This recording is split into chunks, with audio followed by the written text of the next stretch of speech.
मध्य प्रदेश में 100 lakh matric ton गेहूं का उपार्जन करना है। टारगेट बहुत बड़ा है। भारत सरकार को हमसे बहुत अपेक्षाएं हैं, बोली अपर मुख्य सचिव श्रीमती स्मिता भारद्वाज।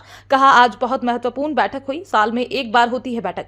सारी व्यवस्थाएं सुचारू रूप से हैं या नहीं, इसके लिए बैठक ली। गेहूं के उपार्जन के लिए ये एक साल में जो बैठक होती है सबसे महत्वपूर्ण होती है। मध्य प्रदेश में इस बार हमारा टारगेट बहुत है, 100 लाख मैट्रिक टन का उपार्जन करना है और भारत सरकार हमसे बहुत अपेक्षाएं रखती है इस बार। तो ये सारी व्यवस्थाएं सुचारू रूप से हैं कि नहीं, ये देखने के लिए हमने बैठक ली थी। पिछले 1.5 माह से लगातार सूचनाएं जारी की जा रही हैं, हमारी बैठकें हो रही थी, ऑनलाइन थी, लेकिन आज समक्ष में आके मिलके जो हमने प्रगति देखी है तो उससे मैं काफ़ी संतुष्ट हूँ, क्योंकि इंदौर संभाग ने अच्छा काम किया है। नहीं, मेरे पास तो देखिए, क्योंकि मैं बार बार लोगों से पूछती रहती हूँ तो लोगों को पता है कि इस पे कोई कार्रवाई होगी तो भेज भी देते हैं।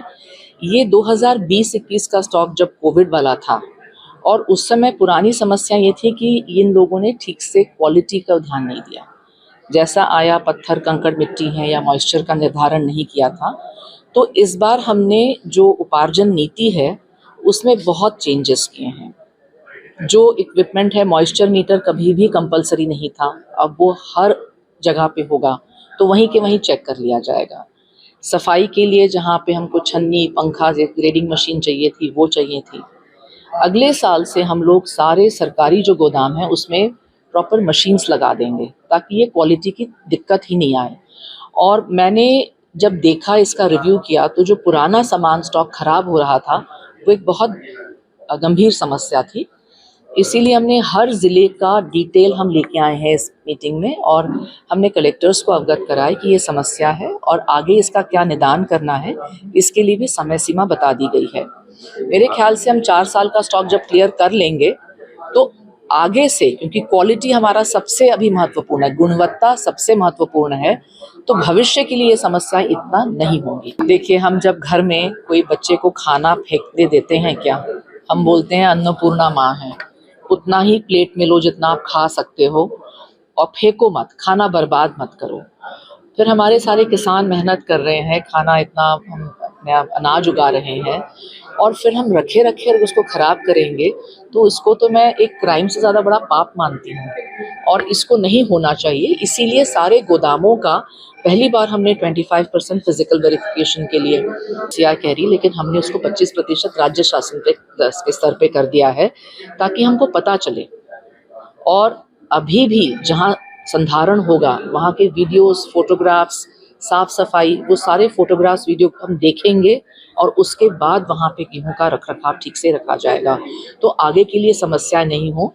तो मान लीजिए जैसे दिवाली की साफ सफाई होती है, वैसे गोदामों की साफ सफाई का अभियान शुरू किया है और पुराना जो कुछ है उसको सही प्रक्रिया अपनाएं। उसमें कौन संबंधित है, जो इसके लिए जिम्मेदार हैं। यहाँ पे बहुत सारी ऐसी चीज़ें हैं कि पहली बार लोगों को समझ में आ रही थी कि अच्छा, ये प्रक्रिया इतनी लंबी है। जैसे मैंने ये भी कहा था कि आपने कचरा साफ कर लिया, इकट्ठा कर लिया, आप उसको घर में रखेंगे तो नहीं, उसको निकालेंगे। अब वो प्रक्रिया के लिए भूल जाते हैं लोग आगे। मैंने ये कहा कि निरंक है तो क्यों है, और वो जो रिपोर्ट थी हमने ज़िले को नहीं बताई थी, हमने अपने पास सीधी मंगवाई थी ताकि कॉन्फिडेंशियल रहे। लेकिन हम जहाँ उससे संतुष्ट नहीं हैं उस टीम्स को हम वापस भेज रहे हैं। इससे 2 चीज़ें होंगी, इन्होंने कलेक्टर्स को जानकारी नहीं दी, अपने आप आके चले गए, ये एक फीडबैक मिला। दूसरा, इनको लगा कि शायद ये कागजी खाना पूर्ति है तो आगे कोई देखेगा नहीं, लेकिन ये इस स्तर पे आके ये हम लोग टीम्स को ही सामने पूछ लेंगे कि आपने क्या किया था। तो इससे क्या होगा, जब नेक्स्ट टाइम होगा तो ये लोग बहुत क्लियर रहेंगे कि ठीक से करना है। और जैसे मैंने कहा कि गोदामों की साफ सफाइयों का अभियान शुरू हो रहा है, आगे हमें इस तरह की समस्याएं नहीं हो तो एक क्लीन स्लेट पे शुरू करना है। देखिए, रोड परिवहन के लिए अभी भारत सरकार ने एक रूट ऑप्टिमाइजेशन ऐप से किया है। तो भारत सरकार को हमने पूरा डेटा दिया है, वो बताएंगे कि कहाँ किस रूट पे कब कौन सी गाड़ी चलेगी। तो इससे ये होगा कि हमारा 20 से 30% परिवहन का पैसा बचेगा। तो ये अब सारी चीज़ें ऑनलाइन हैं।